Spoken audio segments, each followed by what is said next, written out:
Hello दोस्तों, स्वागत है आपका मेरे यूट्यूब चैनल पापा जी टेक में। मैं राहुल दोस्तों आज आपके लिए Realme C65 5G फ़ोन में एक बढ़िया टॉपिक वीडियो लेके आए हैं। तो आज के टॉपिक में बात करेंगे हम अपने फ़ोन के कीबोर्ड पे। आप समझ ही गए होंगे कि देन हम अपने कीबोर्ड पे बात करने वाला और कीबोर्ड पे बात करने वाले हैं इस टैप साउंड के बारे में।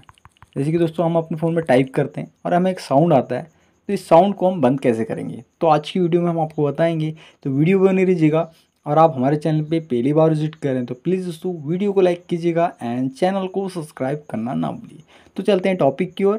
तो कीबोर्ड का ये सेटिंग वाले ऑप्शन को टैप कर देना है।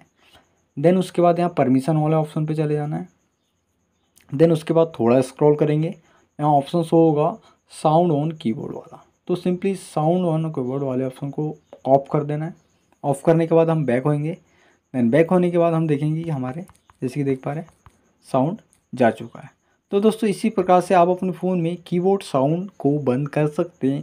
तो उम्मीद करते हैं आपको हमारी वीडियो अच्छी लगी हो, तो प्लीज़ वीडियो को लाइक कीजिएगा एंड चैनल को सब्सक्राइब करना ना भूलिए। तो मिलते हैं नेक्स्ट वीडियो में। जय माता दी।